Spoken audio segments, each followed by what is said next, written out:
I thought I had it all.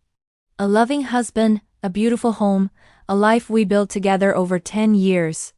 His name is Alex, and for a decade he was my rock, my best friend, my everything. He was the kind of husband my friends envied. He'd bring me flowers for no reason, leave little notes on the fridge, and always told me he loved me more than anything. Our life was a picture-perfect storybook romance, or so I believed. The illusion shattered on a completely ordinary Tuesday. I was cleaning out his old gym bag, getting ready to donate it, when my hand brushed against a small hard object tucked into a side pocket. It was a second phone. My heart started pounding in my chest. Why would Alex need a second phone? With trembling hands, I turned it on. There was no password. The screen lit up and my world went dark. Messages. Hundreds of them. Not just to one woman, but to several. The conversations were filled with sickeningly sweet pet names, inside jokes, and plans for secret meets. He was living a completely separate life, a life I had no idea existed. The dates on the messages went back years. Years he spent looking me in the eye, telling me he loved me, while he was weaving this intricate web of lies. The most painful part? He wasn't just cheating. He was building relationships.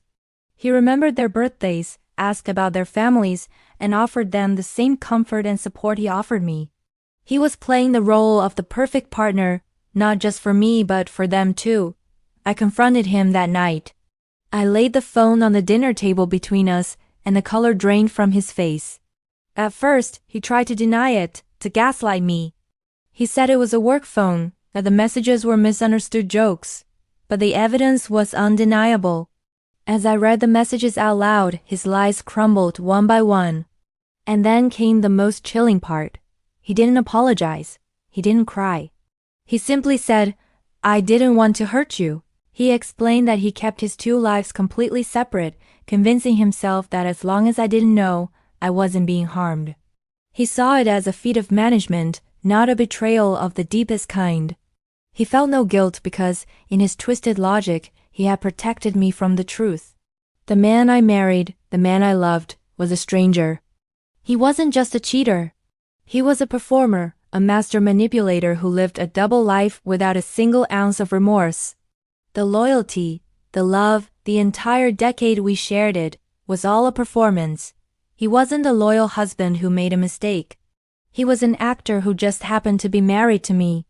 Breaking away from that was the hardest thing I've ever had to do. The pain of untangling my life from his was immense, but the pain of staying with a man who could look me in the eye and lie so effortlessly would have been far worse. It took time, a lot of therapy, and the support of true friends and family to heal. I'm sharing this not for pity, but for anyone who might be ignoring that little voice in their head, that gut feeling that something isn't right. Trust your instincts. You deserve a love that is real, honest, and whole, not a carefully curated performance. It's a long road to recovery, but rediscovering your own worth and building a life based on truth is the most empowering journey you can take. If you're going through something similar, please know you are not alone, and there is light on the other side. Thank you for listening to my story.